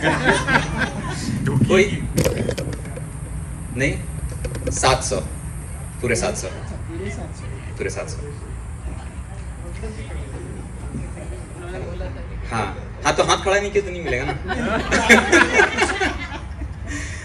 संयुक्त राष्ट्र में हिंदी में भाषण देने वाले भारत के पहले प्रधानमंत्री कौन थे? अटल बिहारी वाजपेयी। आप अभी बोले। नहीं, मैं उन्हीं आपने उनको डंडा लगाया। मैं उन्हीं की प्रदेश से आता हूँ। उन्हीं की प्रदेश से आता हूँ। हाँ, आपने जवाब नहीं दिया। आप बिल्कुल सही। और चूंकि आप भी यहीं से उच्चायुक्त से, तो आपके लिए भी एडिशनल क्वेश्चन उसमें ये है कि कब दिया था? किस साल में? गलत, गलत नहीं, वो गलत जवाब है। फिर एक और मिलेगा क्वेश्चन। फॉरेन मिनिस्टर थे। जब फॉरेन मिनिस्टर थे? नहीं, 1977। 1977 में जब वो विदेश मंत्री थे। तो आज हम लोग यहाँ पे, इसका भी हाफ जवाब है, तो वो आई थिंक उच्चायुक्त साहब ने उसका जवाब दे दिया था और संतोष जी ने भी बोला था। तो सवाल यह है कि विश्व हिंदी दिवस और हिंदी दिवस कब मनाया जाता है?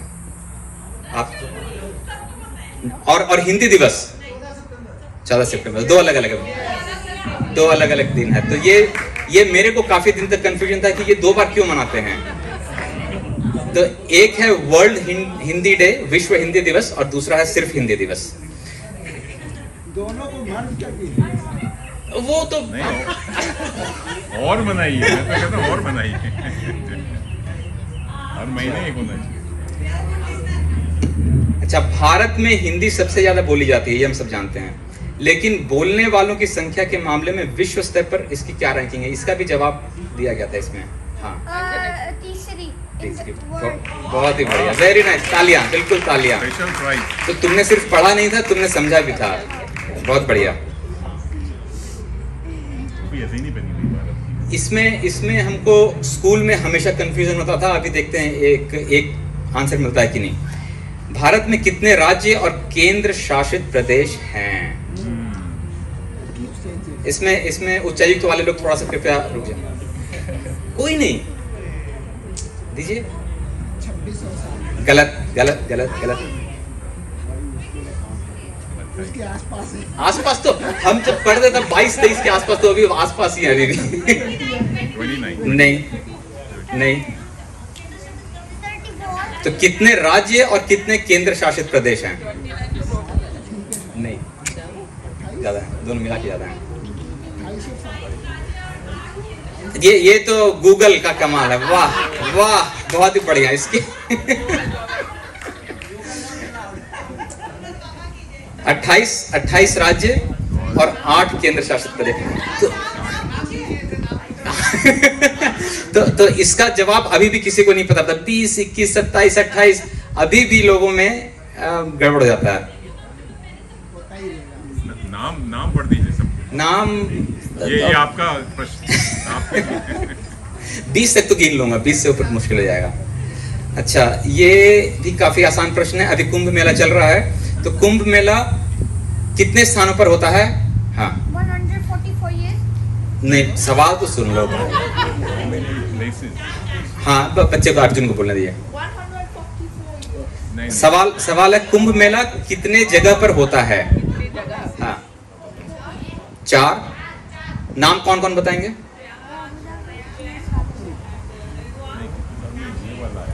नासिक, यस। और आपने कौन सा बोला? नासिक, हाँ। हरिद्वार, प्रयागराज, नासिक और उज्जैन। इस बार कहाँ हो रहा है? और उसमें डबल ऑस्ट्रेलिया की 2 गुनी या 3 गुनी आबादी वहां स्नान करेंगे। ओके, धन्यवाद, बहुत बहुत धन्यवाद।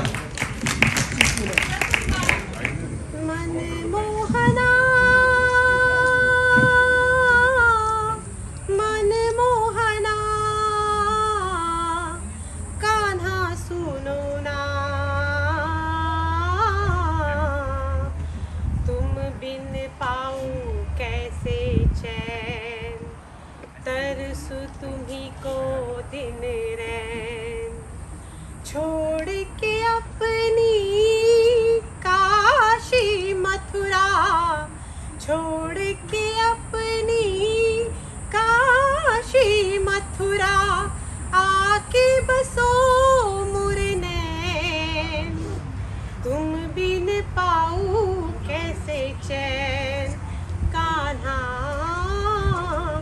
तरसू तुम्ही को दिन रैन। एक पल अंधियारा छाए, एक पल उजियारा छाए, मन क्यों ना घबराए, ये क्यों ना घबराए, मन मोहना, मन मोहना,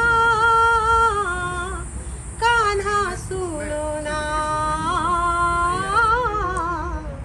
तुम बिन पाऊं कैसे चैन, तरसू तुम्ही को दिन रैन। Thank you.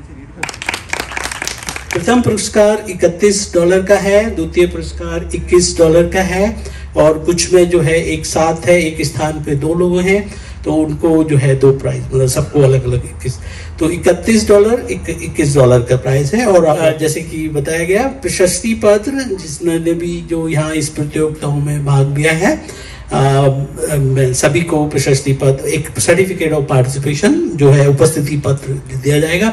तो एक बार फिर से माननीय उच्च आयुक्त साहब का जो है हम स्वागत करते हैं, और उनको जो है हम आमंत्रित करते हैं कि वो जो है यहाँ आकर बच्चों को जो है पुरस्कार वितरण करें। तो मैं माननीय उच्च आयुक्त साहब को बुलाना चाहूँगा, और फिर मैं जैसे जैसे नाम बोलूँगा जी, तो सबसे पहले जो हमारा जो निबंध प्रतियोगिता था, और जो निबंध प्रतियोगिता में जो प्रथम पुरस्कार है आहान अजीत कुमार जो है कनिष्ठ वर्ग जूनियर वर्ग में, वो यहाँ पर आए और अपना पुरस्कार लें।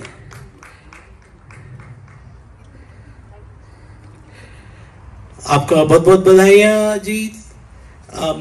हाँ सॉरी, तो अभी मैं बुलाना चाहूंगा अमीशी बोरा, अगर यहाँ पर है, मेरे ख्याल से वो नहीं आ पाए हैं, उनको आना था, तो वो दोनों नहीं है। श्रियान बोरा जिनको द्वितीय पुरस्कार मिला है जूनियर वर्ग कनिष्ठ वर्ग में, और दोनों वो यहाँ पर नहीं है, तो उनको हम बाद में देंगे। और जो प्रथम पुरस्कार जो है हमारा एलोक्यूशन, जिसमें स्पीच कॉम्पिटिशन, ऐसे एडल्ट, मैं क्षमा चाहता हूँ, ऐसे एडल्ट में श्रुभि कुमारी वो यहाँ पर है, आमंत्रित करता हूँ। ये प्रथम पुरस्कार जो है निबंध प्रतियोगिता में, उनको प्रथम पुरस्कार जो है वर्ष लाइक एडल्ट जिसमें बोलेंगे।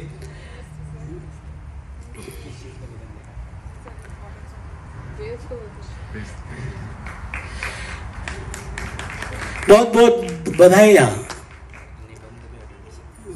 और जो है 18+ निबंध जो हमारे सीनियर और जो भी हैं, श्री सुशांत गोयल, इनको द्वितीय पुरस्कार प्राप्त हुआ है निबंध प्रतियोगिता में।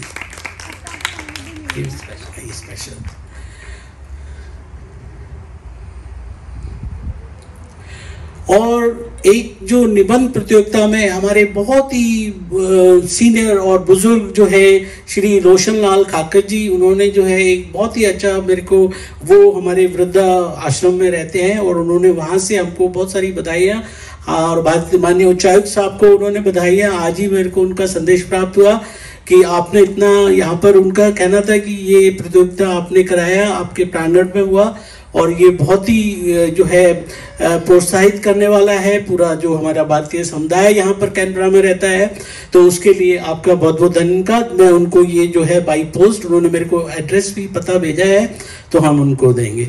और जो हमारा जो बोलने की प्रतियोगिता स्पीच एलोकेशन कंपटीशन, जो प्रथम पुरस्कार विजेता है अंजने शर्मा।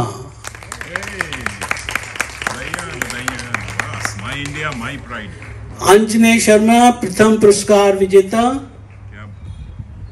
Speech competition.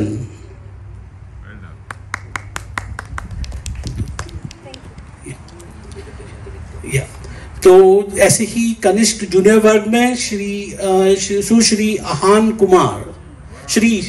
कुमार द्वितीय पुरस्कार विजेता।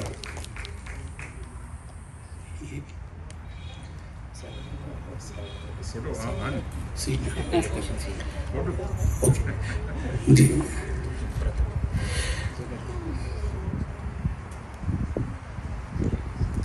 और जो है 7 से 12 वर्ष के जो कक्षा में पढ़ते हैं उनके लिए प्रथम पुरस्कार अर्जुन परदेशी।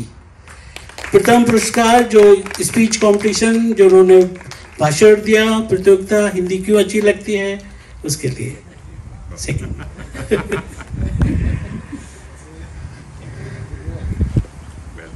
वाह वाह, क्या बात है, बहुत बहुत धन्यवाद बेटा, खुश रहो। तो वो द्वितीय पुरस्कार आरव लूथरा जी, सीनियर वर्ग।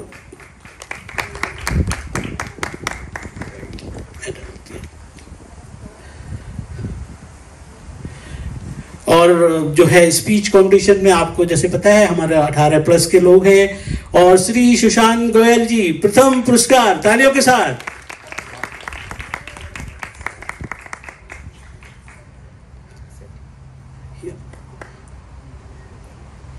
और द्वितीय पुरस्कार जो है 18+ में जाता है सौम्या ज्योति जी।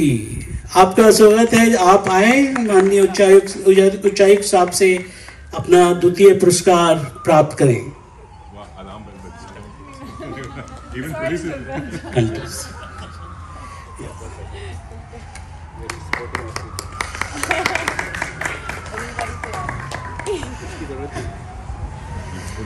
आप ऐसे ही लोगों का स्वास्थ्य का ध्यान करते रहें, उनको ठीक करते सकें। और द्वितीय ये जो है सीनियर वर्ग में ना, ये सीनियर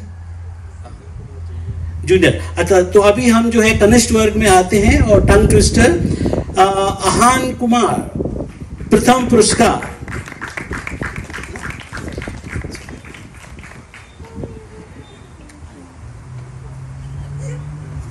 जूनियर वर्ग में अंजने शर्मा द्वितीय पुरस्कार टंग ट्विस्टर।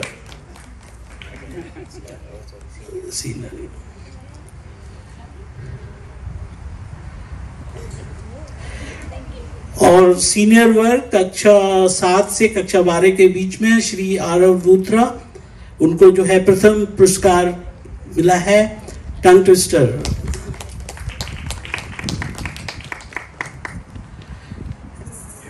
एंड दूसरा द्वितीय पुरस्कार अर्जुन परदेसी।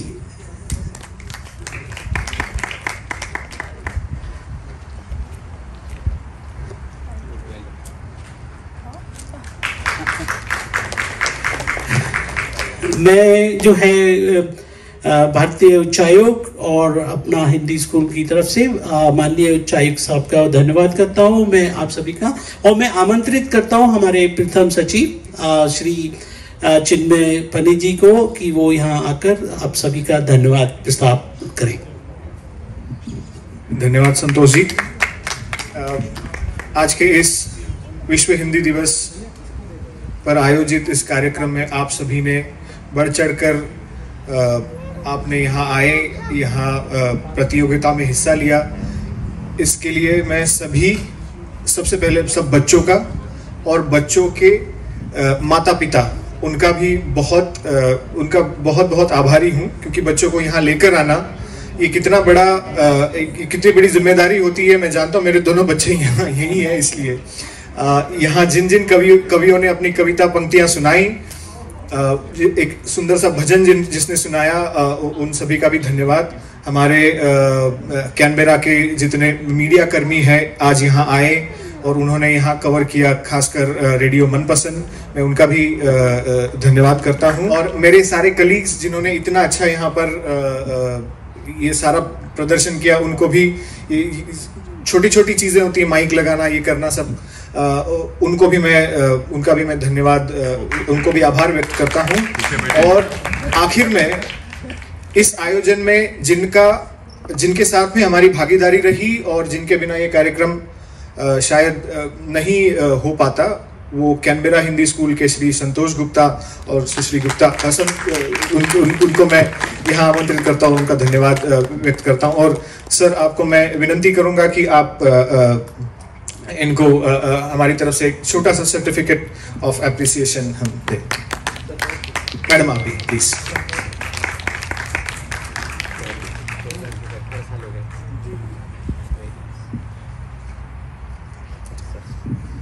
जोरदार तालियां कैनबेरा हिंदी स्कूल के लिए।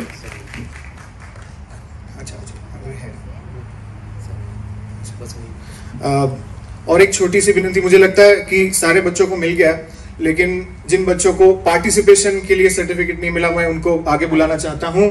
बेटा, आपका नाम बताना। गौरिता।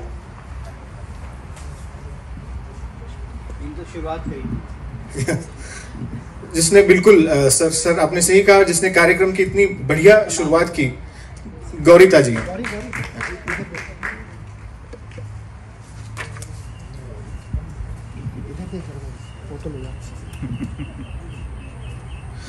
वल्लभ और विभास। सबसे पहले गौरिता।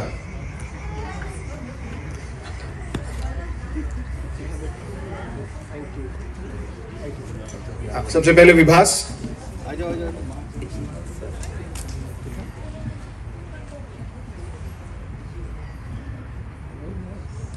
और वल्लभ।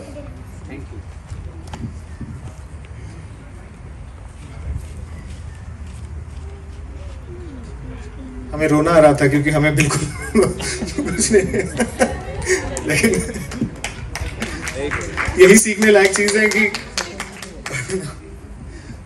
मैं सर आपका भी धन्यवाद व्यक्त करता हूं कि आपने आपका समय निकालकर इसमें आप शामिल हुए।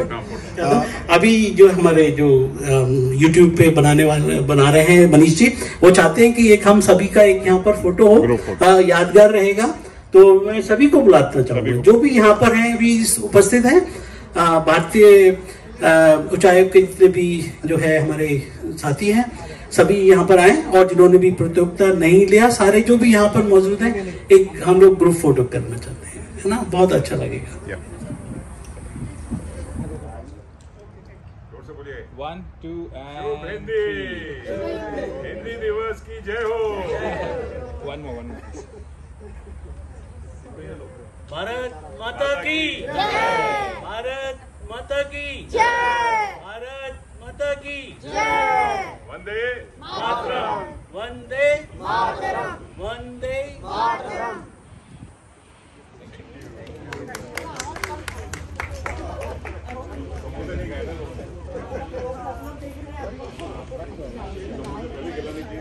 अच्छा इसके पास खा ले।